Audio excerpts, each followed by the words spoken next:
송파의 이 신축의 위치가 정말 좋은 곳에 있는 빌라가 반값까지 떨어지는 게 되는 거예요. 내 돈 2, 3천만 원으로 시세 대비 약 2억 원 가까이 싸게 사게 되는 물건 되는데요. 이 물건이 가지고 있는 장점과 위험성에 대해서까지 말씀을 드리겠습니다.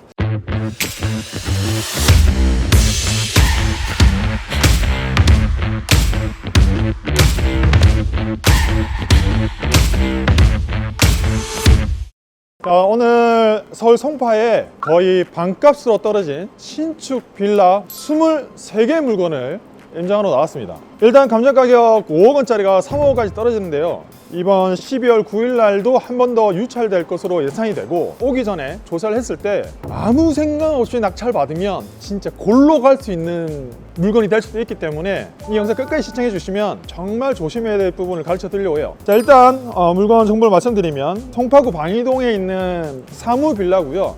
이게 101동 201호부터 전체 상층부까지 물건이 전부 다 나왔는데요. 이 물건 위치가 굉장히 좋습니다. 가장 가까이에는 송파 나루역도 있고요. 바로 오른쪽에 올림픽공원, 그리고 물건지 바로 옆에는 학교들도 많이 있고, 빌라로서는 위치가 굉장히 좋은 곳 되겠어요. 그래서 입지적인 설명은 더 이상 필요가 없는 것 같습니다. 그죠? 근데 이 물건 딱 봤을 때 4층 물건이 너무 좋아 보이긴 했어요. 테라스로 되어 있고 현재 공실로 보여지긴 합니다.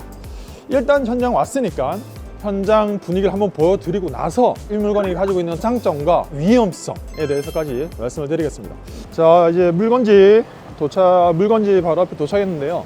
전반적인 주변의 느낌은 다른 것 같습니다. 전반적인 주변의 느낌은 다른 것 같은데, 지금 바로 왼쪽에 보이시는 여기 이 사무빌라, 여기 크게 신축으로 지은 빌라 되겠는데요. 이렇게 보면 여기 한 동 있고, 저기 안쪽으로 해서 한 동이 더 있습니다. 한 동이 더 있고, 지금 이 물건이 좋아 보이는 게 4층을 보면 저기 테라스가 굉장히 길게 나와 있어요. 자, 일단 이렇게 와서 보면 물건의 느낌은 나쁘지 않습니다. 그리고 보면 차단기도 설치되어 있고, 근데 이 물건의 위험성은 뭐냐면, 일단 매각 물건 명세서에 보면 현재 이 물건 유치권이 되어 있다고 하는데 유치권의 흔적이 하나도 없죠. 해당 호실을 올라가면 점유하고 있을지 모르겠지만 유치권 금액이 1억 6천만 원 정도 신고되어 있긴 하나, 그 금액은 공사 완공 후에 잔금을 못 받은 것으로 보여지고요. 그리고 경매 기입 등기 당시에 유치권 흔적이 없던 걸로 나와 있기 때문에 해당 물건에 유치권은 없는 걸로 판단이 되고, 현장을 와도 지금 유치권을 점유하고 있다는 게 없습니다. 그리고 이 물건 토지 별도 등기가 있다고 되어 있어서 굉장히 위험해 보이는데, 그거는 어떻게 접근하는지 제가 좀 이따 말씀드리고, 물건 자체를 한 번 더 볼 수 있도록 할게요. 이 차들이 지금 오면은 많이 세워져 있거든요. 이거는 101동이 아니고 이 102동 지금 거주하고 계시는 분들의 차량인 것 같고요. 일단 이쪽에 이렇게 문이 살짝 열려 있긴 해요. 열려 있는데 이게 다 이렇게는 다 공실인 거예요.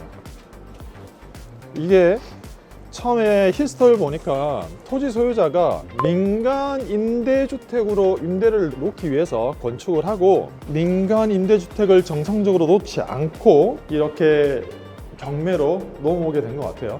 일단은 4층 한번 올라가 볼게요. 엘리베이터는 되네요. 401호. 402호는 사람이 있나?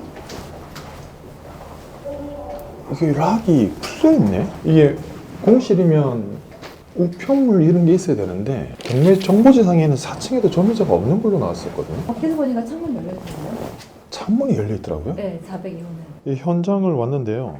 현장 지금 초인종 눌러보니까 몸모이만 계속 짓고 공실은 아닌 것 같습니다. 지금 402호가 테라스가 있어서 제일 좋아 보이는데, 일단 402호는 공실이 아닌 것 같고, 한 개층 더 한번 올라가 볼까요? 안 그래도 아까 우편함에 보면 4층에만 우편이 없던데, 여기도 사람이 살고 있네? 택배가 이렇게 와 있는데요? 그리고 키패드에 비닐이 뜯겨져 있는 걸 봐서는 사람이 있나 봐요. 일단 임차인이 있다는 순간 유치권은 더 없는 거예요. 한 층 더 올라가 보겠습니다. 6층을 올라왔더니만 여기도 무슨 택배가 와 있네요. 야, 여기 누수가, 천장에 누수가 있네. 여기는 지금 방금 저기 6층은 완전 공실인 것 같아서 혹시나 몰라서 누수가 있는 것 같아서 확인하기 위해서 비번을 눌렀는데 안에 사람이 있었어요. 누구세요 하시길래 일단 비번 누르는 거 멈추고 불렀어요. 근데 그분이 안 나오세요. 그래서 왜 점유를 하고 계신지, 이게 민간 임대주택으로 등록이 돼 있었는데 정말 적법하게 계약을 하고 왔는지 이런 것들이 궁금했는데 일단은 모르겠어요. 왜 안 나오시는지 모르겠어. 이해를 할 수 없는, 유치권자는 아닌 것 같고, 그리고 원래 처음에 딱 들어올 때는 전체 다 공실일 거라 생각했는데 각 호실마다 들어오면 다 사람이 있는 것 같아요. 개가 살고 있고 사람이 있는데 대답도 안 하고, 예상과는 너무 다릅니다. 이게 공실이 안 되면 명도를 해야 된단 말이에요. 근데 이게 물건이 23개잖아요. 23개면 대항력 없는 임차인도 23개 물건까지 낙찰이 다 돼야 그때 인도명이 떨어져요. 그래서 여러분 생각하시는 것보다 이게 잔금을 납부하고 나서도 전체가 낙찰이 되고 배당까지 돼야 되니까 유찰되고, 그 다음에 저 혹시라도 유찰되는 거 있고 잔금 납부기일 잡히고 배당기일 잡히고 인도명이 나오면 그냥 6개월 지나가요. 그래서 이게 공실인 상태에서 내가 투자하는 것과 점유자가 있는 상태에 투자하는 건 이렇게 시리즈 물건에서 완전 다른 거예요. 굉장히 어렵다는 걸 아셔야 되고, 추가 설명을 하기 전에 현장을 좀 한 번 더 볼게요. 지금 3층을 왔는데 3층은 3층도 사람이 있는 것 같아요. 여기도 아주 쓰레기도 있는 걸로 봐서 사람이 있고, 3층은 총 3개 호실이네요. 사람이 다 있네. 이거 함부로 받으면 안 되겠는데요? 여기도 지금 뭐 와 있고, 여기도 이렇게 2개 호실인데 들어오는 입구와 달리 공실로 보이진 않습니다.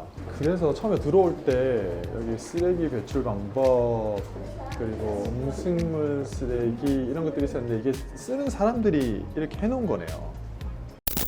자, 일단 내부까지 잠깐 보고 왔는데 점유자가 있는 게 굉장히 신경이 쓰입니다. 그래서 아까 말씀드렸다시피 이게 공실 같은 경우에는 점유를 하고 있지 않으면은 제가 점유를 빠르게 가져와서 전체가 배당될 때까지 기다릴 수 있는데, 이렇게 되면은 내가 기다릴 수 없다라는 점, 그리고 이 물건 매각 물건 명세서 비고란에 토지 별도 등기라는 게 있고, 그거는 전체 근저당이 지워지지 않으면 뭐 안 된다는 뭐 복잡한 말이 있어요. 그게 뭐냐면, 민간 임대주택은 건축업자가 짓고 나서 10년 동안 장기 임대를 주게 돼요. 그러니까 임차인에게는 5% 이내의 임차료를 증액할 수 없고, 임대인은 가지고 있는 동안에 이런 세법상 혜택을 받게 됩니다. 10년 동안 가지고 있다가 매각하게 되면 수익이 나는 구조인데, 이런 걸 할 때 원래 SH가 돈을 빌려줘요. 그래서 토지의 근저당이 설정된 게 그건데, 원래 정상적이라면 건물이 지어지고 나서 토지에 있던 근저당과 건물에 있던 근저당을 하나로 합쳐요. 합쳐서 정상화 시키거든요. 그럼 아무 문제 없는데, 제가 보기에는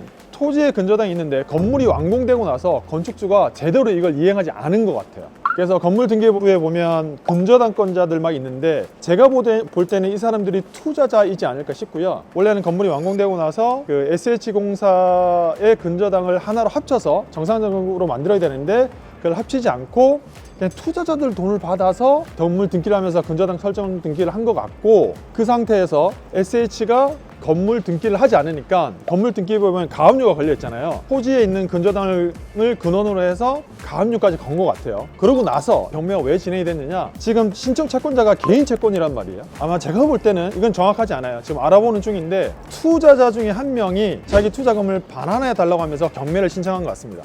여기 딴 건 아니고요. 토지에 관해서 별도 등기가 있고, 별도 지상권 등기는 근저당 설정 등기가, 그러니까 SH에서 설정한 근저당이 전부 말소되어야 지상권이 말소됨이라는 인수 조건이 붙어 있어요, 지금. SH에서 토지에서 근저당 하고 나서 이 사람이 민간 임대주택으로 지었더라고요. 그냥 건축물이 완공되고 나서 토지랑 건물이랑 근저당을 다시 SH에 설정을 하잖아요. 근데 설정을 안 하고 개인 근저당이 쭉 들어가 있고, 건물에 가압류를 60몇 억 걸으셨더라고요. 그래서 제 생각은 원래 시행사가 걸어줘야 되는데 안 걸고 다른 사람들한테 투자금을 받든지 장난을 쳐놓으니까 SH가 이거 채권 회수하려고 가압류를 걸었는 것 같다라고 이해를 했거든요. 네, 그게 그냥 맞는지가 너무 궁금해가지고. 네, 그게 맞아요.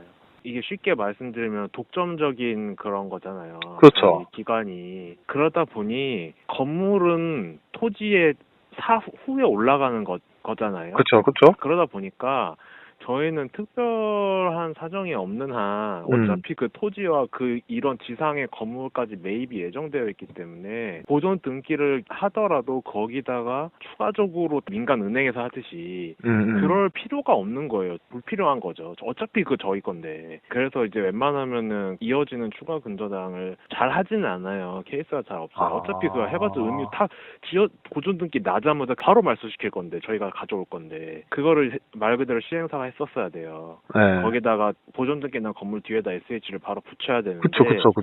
저희 쪽에다가 안 하신 거예요. 그러니까 결론적으로는 선생님 말씀이 음. 맞는 거죠. 보존 등기 나고 해봤자 바로 며칠 뒤에 저희가 할 건데 소유권 가져올 건데 말소하는 작업을 또 해야 돼요. 더블로 해야 되니까 의미 없다고 저희는 생각을 했었는데. 갔더니만 근데 또 원래는 그 101동 102동이 있는데 101동은 네. 그 매각 물건 명세서에도 점유자가 없는 걸로 있는데 점유를 다 하고 있는 거예요. 사람들 점유자요? 사람들 다 살고 있던데요? 다는 아니고 네. 거기에 뭐 이제 그 대금과 관련돼서 문제 있으신 분들이 있는 걸로 알아요, 저도. 근데 어쨌든 저희랑은 이제 관련이 없어지는 물건이기 때문에 저희는 그냥 권리만 덩그러니 남아있는 거고, 경매가 낙찰되면 저희는 그거에 할에 맞춰서 채권 계산서에 따라가지고 채권을 받겠죠. 지금 이 경매 물건은 유치권도 있고 토지 별도 등기 있고 근저당이 지어지지 않으면 15번 지상권 등기는 지어지지 않는다, 이런 말들이 있는데 34개 호실이 전부 다 낙찰되면 선순위 근저당은 전부 다 지어지고 지상권 설정 등기는 사라져요. 자, 이거는 지금 제가 전문가와 통화 내용을 잠깐 들려드릴게요. 결론적으로 문제는 없을 것 같은데, 네. 이게 이제 소유권을 취득한 이후에 어떤 일이 발생을 하냐면은 토지에 있는 근저당이 선순위이기 때문에 네. 여기에 전체 호수에 대한 공동으로 다 잡고 있기 때문에 그렇죠. 이 한 호수에 대한 지분만 다 말소를 할 거예요. 여기 지사건이 돼 있잖아요. 이게 담보지사건. 네. 근저당 설정이 딱 다 다른 호수에 대해서 다 매각이 이루어져서 다른 호수에 대해서 다 전액 배당을 받으면 그때 말소가 될 것 같고요. 그리고 여기 보니까 민간 임대주택 등기가 돼 있잖아요. 네. 이게 조금 피곤하더라고요. 이거는 전 주인이 이거 임대주택으로 한다고 해가지고 근저당 등기가 돼 있는데 이거를 말소를 할 수 있는 걸 경매계에서 말소를 안 해줘요. 낙찰자가 이제 말소하러 움직여야 되는데, 그러려면은 이 송파구청에다 전화해서 뭐 민원 제기를 좀 해야 돼요. 그런데 시간이 한 두세 달 걸리더라고요. 그러다 보니까 이게 세 놓거나 양도할 때 이게 문제가 되더라고요. 이거 있는데 어떻게 되냐. 이거 빨리 말소해줘라. 뭐 이런 것 때문에 조금 분쟁은 있기는 한데 다 처리할 수 있는 물건이긴 하다. 그렇죠. 일단 그럼 제가 생각하는 게 맞긴 맞네요. 예, 맞 자, 이렇게 사라지는데 또 한 가지 조심스러운 건, 지금 원래 민간 임대주택으로 이게 지어진 거란 말이에요. 정상적이라면 그게 지워지는 게 맞아요. 근데 아까 통화 내용에서도 들으셨겠지만 잔금을 납부할 때 이 민간 임대주택 이 건물 등기부에 있는 것, 이것도 지워달라고 하는데 경매 집행계에서 안 지워지는 경우도 있다고 합니다. 이렇게 되면 이거는 또 제가 행정심판을 통해서 지워야 되는 거예요. 참 복잡하죠. 그래서 이 물건 언뜻 딱 보면 모르는 초보분들이 낙찰 받으면 사라지겠지 하고 받으면 굉장히 힘들어질 수 있다.